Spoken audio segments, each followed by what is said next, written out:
Welcome to today's episode where we'll be exploring Jonathan Haidt's fascinating book, The Happiness Hypothesis: Finding Modern Truth in Ancient Wisdom. I'm excited to explore this work with you because it accomplishes something truly remarkable, bridging ancient philosophical wisdom with modern psychological science to help us understand what truly makes us happy. Have you ever wondered why happiness seems so elusive despite our modern comforts? Or why the same patterns of human behavior show up across cultures and throughout history? Haidt's book tackles these questions by examining 10 great ideas about happiness from ancient civilizations and testing them against what contemporary psychological research tells us.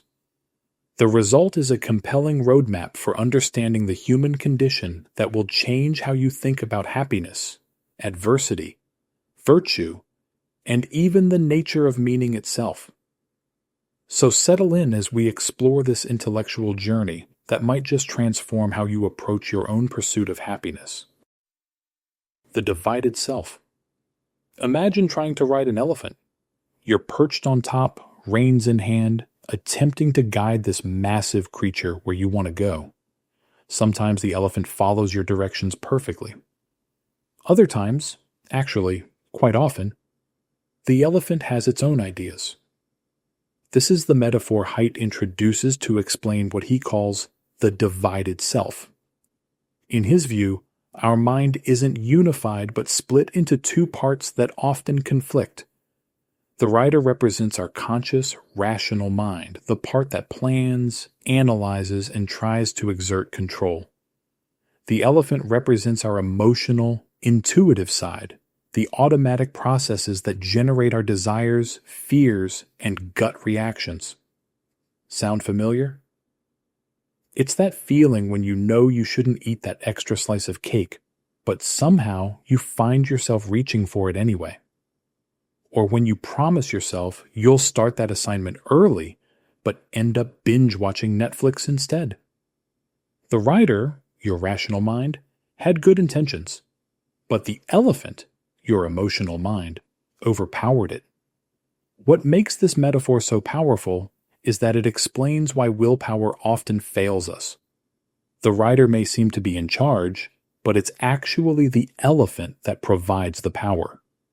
When the two disagree, the elephant usually wins through sheer force. Our rational mind is more like an advisor or interpreter than a dictator. This isn't just philosophical speculation. Modern neuroscience supports this divided view of the mind, showing how our brain has different systems that process information in parallel and sometimes reach different conclusions. From the evolutionary perspective, our emotional system developed earlier and handles most of our day-to-day functioning, while our rational system is a more recent addition that helps us plan and navigate complex social situations. So what does this mean for happiness? Well, it suggests that becoming happier isn't just about rational goal setting or positive thinking. It requires harmonizing the two parts of ourselves, training the elephant, not just the rider. Meditation, cognitive behavioral therapy, and certain medications can help align these two systems, reducing internal conflict and the unhappiness it causes. The felicity of virtue. Just do what makes you happy. We hear this advice all the time, but Haidt argues it's fundamentally misguided. Why? Because what brings immediate pleasure doesn't necessarily lead to lasting happiness. This insight isn't new. Ancient philosophers from various traditions recognized this distinction thousands of years ago. The Greek philosopher Aristotle, for example, distinguished between hedonia, pleasure, and eudaimonia, human flourishing or the good life. Pleasure is fleeting. The joy of a delicious meal or a funny movie disappears quickly. But eudaimonia comes from living virtuously and developing your potential as a human being. It's deeper and more enduring. Haidt examines how modern research supports this ancient wisdom. Studies show that pursuing pleasure alone doesn't make people happier in the long run. In fact, people who focus primarily on external rewards like money, fame, or physical attractiveness tend to be less satisfied with their lives than those who prioritize personal growth, meaningful relationships, and contributing to something larger than themselves. Here's where it gets really interesting. Haidt introduces what he calls virtue ethics for a modern age. Drawing on cross-cultural research, he identifies several core virtues that seem to be valued across human societies: wisdom, courage, humanity, justice, temperance, and transcendence. These aren't just arbitrary rules, they're traits that, when developed, help both individuals and communities flourish. But there's a catch. We don't become virtuous simply by deciding to be virtuous. Remember the elephant and rider? Our rational mind may want to be patient or brave, but our emotional mind often has other ideas. Virtue requires practice. Just as you build physical strength through repeated exercise, you build character strengths through repeated actions until they become habitual. This explains why religions and ancient wisdom traditions emphasize daily practices and rituals. They weren't just arbitrary rules, but practical methods for training the elephant, shaping our automatic responses to align with our higher values. Modern psychology confirms that this approach works. When we repeatedly practice acts of kindness, gratitude, or self-control, we literally rewire our brains to make these responses more natural and automatic. So perhaps the path to happiness isn't about following your desires wherever they lead, but about cultivating the kind of character that leads to a well-lived life. As Aristotle might say, we become happy not by pursuing happiness directly, but by becoming the kind of person capable of living well. The uses of adversity. What doesn't kill you makes you stronger. We've all heard this saying, but is it actually true? Haidt tackles this question head-on, exploring how adversity affects our psychological well-being. The evidence is mixed. Some people are indeed crushed by tragedy, developing depression, anxiety, or post-traumatic stress disorder. Others seem to bounce back to their baseline level of happiness, a phenomenon psychologists call hedonic adaptation. But surprisingly, many people actually report becoming stronger, wiser, or more appreciative of life after facing serious challenges. Psychologists call this post-traumatic growth, and research suggests it's not just positive thinking or self-delusion. People who experience growth after trauma often develop greater psychological complexity. They see more nuance in life, feel more connected to others, and appreciate simple pleasures they previously took for granted. Haidt uses a fascinating metaphor to explain this: the adversity hypothesis. Imagine the immune system, which becomes stronger through exposure to germs. In a similar way, our psychological immune system may develop through exposure to moderate challenges. If we're too protected from difficulty, we remain fragile. But with the right amount of challenge, not too overwhelming, with support available, we can develop greater resilience. This doesn't mean we should seek out suffering, of course, but it does suggest that overprotecting ourselves or others from normal life challenges might backfire. Think about how some parents try to shield their children from any disappointment or failure. The intention is loving, but the result can be kids who never develop the emotional skills to handle setbacks. Haidt shares a particularly compelling finding about benefit finding, the practice of looking for positive aspects or lessons in difficult experiences. People who can find meaning in their suffering without denying its reality tend to recover better psychologically. This isn't about fake optimism, but about integrating painful experiences into a coherent life narrative. So maybe the ancient Stoics were onto something when they viewed obstacles as opportunities for growth. As Marcus Aurelius wrote, "The impediment to action advances action. What stands in the way becomes the way." Modern research suggests there's wisdom in this perspective, not because suffering is good in itself, but because our response to it can transform us in meaningful ways. Love and attachments. Why do we become so deeply attached to certain people? And why does heartbreak hurt so much? Haidt explores these questions by weaving together evolutionary psychology, attachment theory, and neuroscience. From an evolutionary perspective, our capacity for attachment makes perfect sense.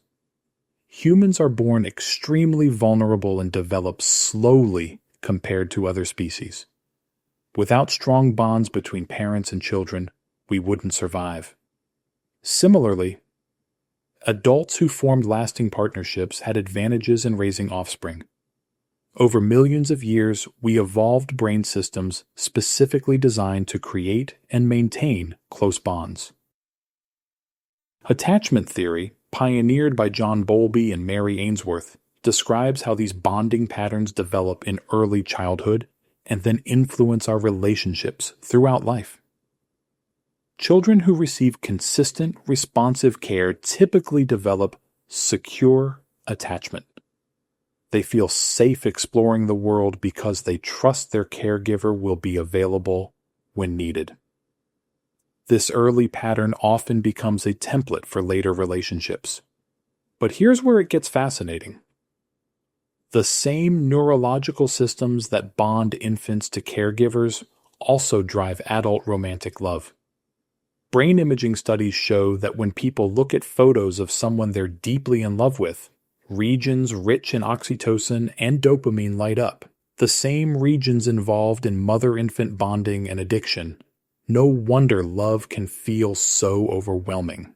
Haidt explains how adult relationships typically progress through 3 phases. Lust, driven primarily by sex hormones. Attraction, the intense falling in love phase dominated by dopamine and norepinephrine. And attachment, the deeper bonding phase where oxytocin and vasopressin play major roles. Each serves different evolutionary functions and involves somewhat different brain chemistry. This science of attachment has profound implications for happiness. Multiple studies show that having secure, loving relationships is one of the strongest predictors of life satisfaction across cultures. People with strong social connections are not only happier, but healthier. They live longer, recover faster from illness, and show greater resilience to stress. The flip side is that relationship problems can be devastating precisely because our attachment systems are so fundamental to our well-being. Rejection activates many of the same brain regions as physical pain.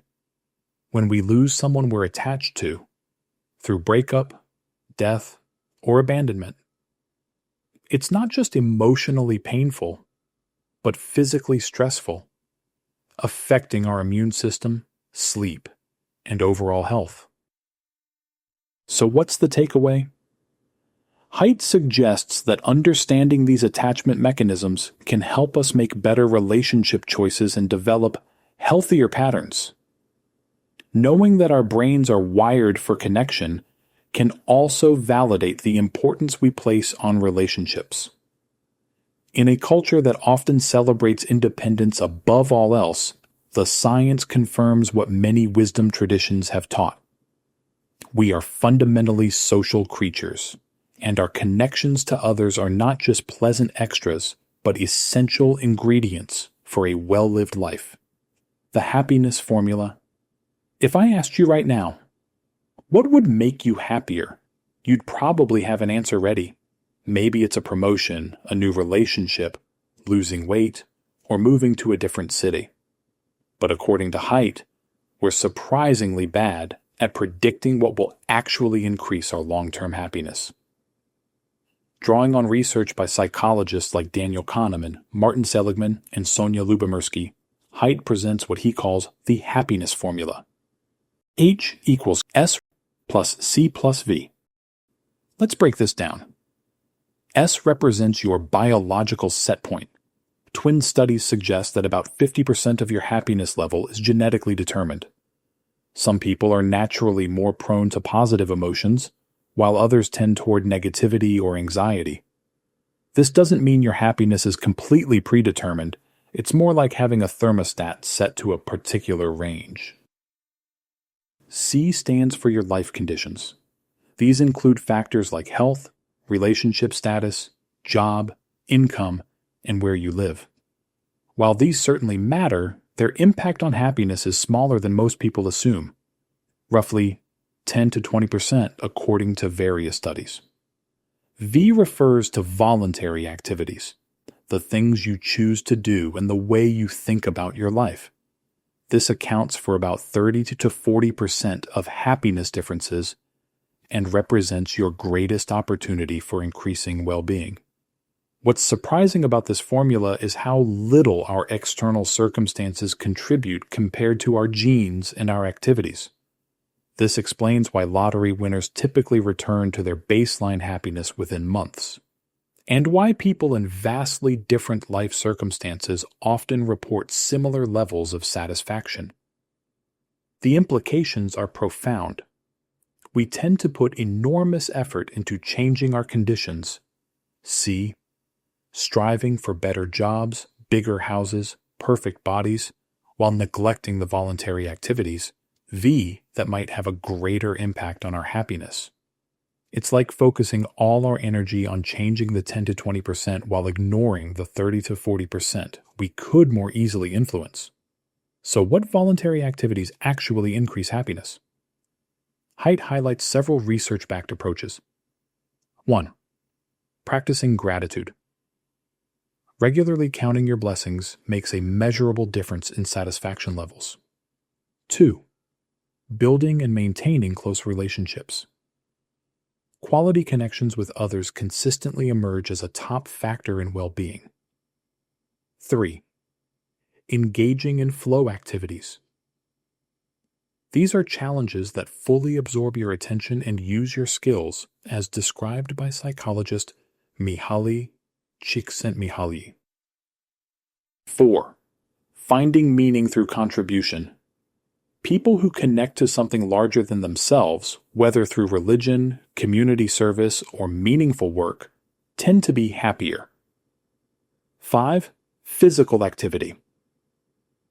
Exercise isn't just good for your body, it's one of the most reliable mood boosters we know. The happiness formula also explains why we adapt so quickly to both positive and negative changes. This hedonic adaptation is why the excitement of a new purchase wears off, but also why people often recover emotionally from terrible losses or injuries. Our set point pulls us back toward our typical range.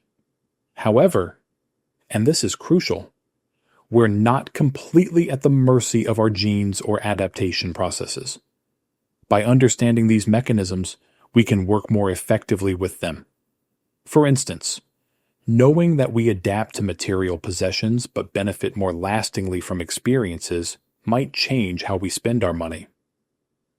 Understanding that variety and attention combat adaptation might help us savor positive aspects of life rather than taking them for granted.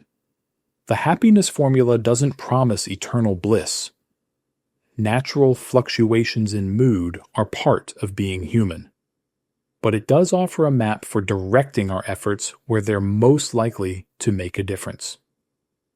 The pursuit of happiness. So now that we understand the building blocks of happiness, how do we actively pursue it? Haidt takes a counterintuitive position here. Directly chasing happiness often backfires. This paradox has been noted by philosophers throughout history.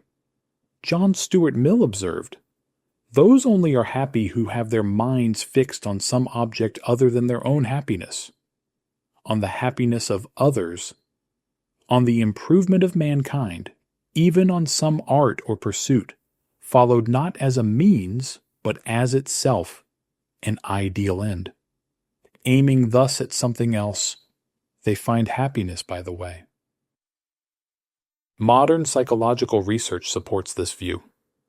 Studies show that people who rate happiness as their top priority actually tend to be less happy and more likely to experience symptoms of depression compared to those who pursue meaningful activities without explicitly focusing on happiness as the goal. Why does this happen? Several mechanisms are at work. First, directly monitoring your happiness level creates a self-consciousness that can interfere with actually experiencing positive emotions. It's like constantly checking whether you're having fun. The very checking disrupts the fun. Second, happiness pursued as an end in itself can become self-absorbed and empty of meaning. Viktor Frankl, a Holocaust survivor and psychiatrist, argued that happiness cannot be pursued, but must ensue as the unintended side effect of dedicating yourself to something or someone beyond yourself. Third, chasing happiness can create unrealistic expectations. If you believe you should be happy all the time, normal fluctuations in mood become problems to be fixed rather than natural aspects of human experience. So what's the alternative? Haidt suggests we should pursue what he calls vital engagement, activities that fully absorb our attention, use our strengths, and connect us to something larger than ourselves. This aligns with research on flow states and intrinsic motivation, where we're engaged in activities for their own sake rather than for external rewards. Practically speaking, this means identifying your signature strengths and finding ways to use them regularly. It means deepening your relationships and contributing to your community. It means discovering work that feels like a calling rather than just a job. These pursuits don't guarantee constant happiness, but they create the conditions where happiness is more likely to flourish. Haidt also emphasizes the importance of balance. Ancient philosophers like Aristotle advocated moderation in all things, finding the middle path between extremes. Modern research on work-life balance, stress management, and emotional regulation supports this wisdom. We need both challenge and rest, solitude and connection, pleasure and meaning. Interestingly, many religious and philosophical traditions throughout history have converged on similar prescriptions for a good life. Practice gratitude, cultivate virtues, serve others, accept impermanence, and find meaning in something beyond yourself. What's remarkable is how well modern psychological research supports these ancient insights. So perhaps the most effective path to happiness isn't to chase happiness directly, but to live wisely, developing your character, deepening your connections, and contributing your gifts. As the ancient wisdom traditions suggested, and as science now confirms, happiness tends to come as a byproduct of a well-lived life. Finding meaning and purpose. One of the most profound questions humans face is, what makes life meaningful? Haidt tackles this existential question by examining both ancient wisdom and contemporary research. Drawing on the work of Roy Baumeister, he identifies several key components of meaning. 1. Purpose. Having goals and direction that organize your activities. 2. Values. Having a framework for judging what's important and making choices. 3. Efficacy. Believing your actions make a difference. 4. Self-worth. Having reasons to feel good about yourself. But perhaps most importantly, meaningful lives typically involve connection to something larger than ourselves. Whether through religion, community service, political movements, art, science, or family legacies, humans seek to transcend their individual boundaries and contribute to something that outlasts them. This explains why purely self-focused pursuits often feel empty, even when they bring pleasure. Endless entertainment, luxury, or self-improvement without connection to others or larger purposes ultimately feels hollow. As the philosopher Martin Buber put it, meaning emerges not in the I alone, but in the I-thou relation, in genuine connection.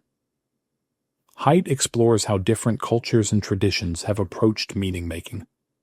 While Western individualism often emphasizes personal choice and self-fulfillment, many Eastern traditions stress harmony with a larger order and acceptance of one's place within it. Interestingly, research suggests that both approaches can lead to meaning, depending on cultural context and individual temperament. What's particularly fascinating is how meaning relates to happiness. They're not identical. You can have one without the other, but they often reinforce each other. Meaning helps us weather life's difficulties, giving purpose to suffering that might otherwise seem pointless. And happiness tends to follow when we are engaged in meaningful pursuits, even if those pursuits involve challenge or sacrifice. So how do we cultivate meaning in our lives? Haidt suggests several approaches. First, identify your strengths and find ways to use them in service of something you value. This creates what psychologists call vital engagement, a sweet spot where your capabilities meet meaningful challenges. Second, nurture connections to people, traditions, institutions, or causes that will outlast you. These connections quite literally extend yourself beyond its individual boundaries. Third, create coherent narratives about your life that connect past, present, and future. Research shows that people who can integrate even difficult experiences into a meaningful story tend to have greater well-being. And fourth, consider practices that many traditions have used to transcend self-focus, whether meditation, prayer, time in nature, or artistic creation. These experiences of self-transcendence often provide powerful moments of meaning and connection. Perhaps most importantly, Haidt emphasizes that meaning isn't something you discover once and for all, like finding a hidden treasure. It's something you construct and reconstruct throughout life, through the choices you make and the relationships you build. It emerges from living, from loving, working, creating, and connecting, rather than from abstract philosophical speculation. As Viktor Frankl, who survived Nazi concentration camps, observed, life ultimately means taking the responsibility to find the right answer to its problems and to fulfill the tasks which it constantly sets for each individual. In other words, meaning comes not from having the right theory about life, but from responding well to the particular circumstances you face. This brings us full circle to ancient wisdom. Across cultures and centuries, philosophical and religious traditions have emphasized living virtuously, connecting authentically with others, and contributing to something beyond yourself. Modern research increasingly confirms that these are indeed paths not just to moral goodness, but to psychological flourishing. The happiness balance. As we near the end of our exploration of the happiness hypothesis, let's examine what Haidt calls the happiness balance.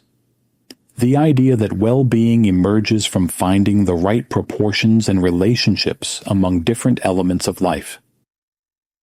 Ancient philosophers frequently used the metaphor of balance. Aristotle spoke of the golden mean between extremes. Buddha advocated the middle way between self-indulgence and self-denial. Confucian teachings emphasized harmony and the proper ordering of relationships. Modern researches suggest these ancients were onto something important. Psychological well-being isn't about maximizing any single factor, but about finding sustainable patterns that integrate multiple needs and values. Haidt identifies several key balances we need to strike. First, there's the balance between pleasure and meaning. A life of pure hedonism eventually feels empty, while a life of pure duty without joy becomes grinding and joyless. The happiest people seem to find ways to combine enjoyment with purpose, whether that's through work they love, relationships that both satisfy and challenge them, or leisure activities that refresh while also developing their capabilities. Second, there's the balance between present and future focus. Being completely present-oriented leads to impulsivity and failure to plan, while excessive future focus creates anxiety and an inability to enjoy the moment. Wise living requires both the capacity to delay gratification for important goals and the ability to savor current experiences. Third, there's the balance between self and others. Total selfishness leads to isolation, while complete self-sacrifice can lead to burnout and resentment. Healthy relationships involve both giving and receiving, both asserting your needs and accommodating others. Fourth, there's the balance between challenge and security. We need enough stability to feel safe, but enough challenge to grow.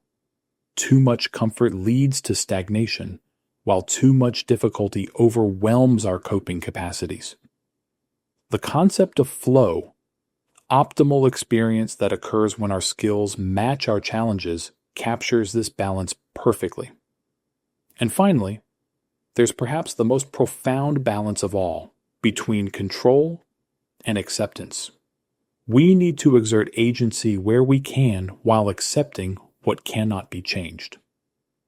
As the Serenity Prayer puts it, grant me the serenity to accept the things I cannot change, courage to change the things I can, and wisdom to know the difference. Finding these balances isn't a one-time achievement, but an ongoing process of adjustment. Different life stages and circumstances require different proportions. What works in your 20s may not work in your 40s. What serves during prosperity may need adjustment during adversity. The wisdom lies not in finding the perfect formula once and for all, but in developing the flexibility to recalibrate as life changes. This dynamic view of happiness aligns with recent research on psychological resilience, the ability to adapt effectively to life's challenges. Resilient people aren't those who never struggle, but those who can adjust their expectations, strategies, and perspectives when faced with difficulties. They can shift focus when one path is blocked, finding alternative routes to well-being. Haidt suggests that various contemplative traditions, from meditation to certain forms of prayer to philosophical reflection, help develop this capacity for flexible response.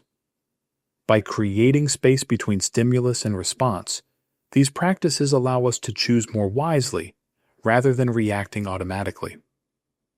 The happiness balance also has implications for societies, not just individuals. Communities need to balance innovation with tradition, individual freedom with collective responsibility, economic growth with environmental sustainability. The healthiest cultures find ways to integrate these seeming opposites rather than treating them as either-or choices.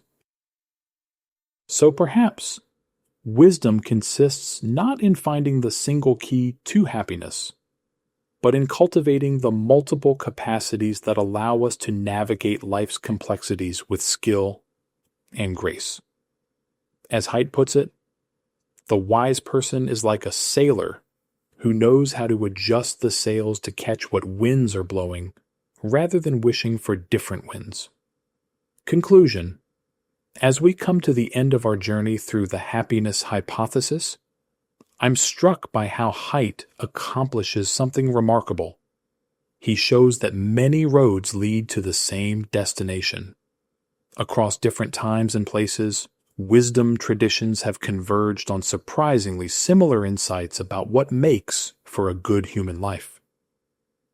Whether we look at Aristotle's virtue ethics, Buddhist teachings on desire and attachment, Stoic practices of perspective-taking, or modern positive psychology research, we find common themes. The importance of balance, the power of relationships, the value of virtue, and the need for meaning beyond self-focus. What Haidt adds to these ancient insights is the weight of scientific evidence.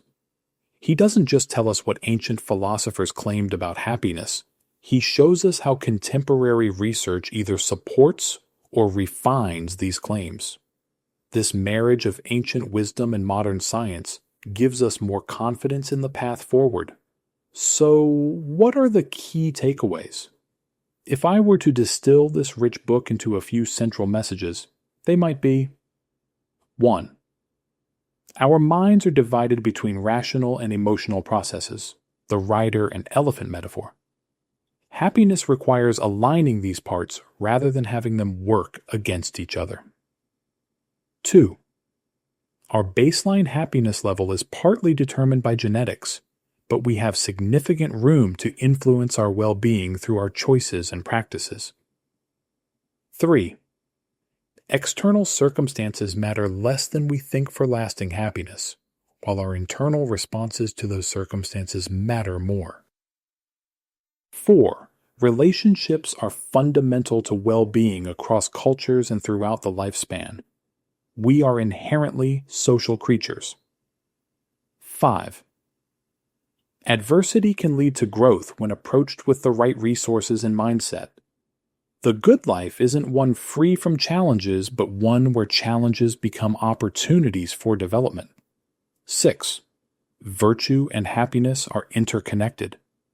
Character strengths like gratitude, kindness, and self-regulation contribute to well-being while also making us better people. 7.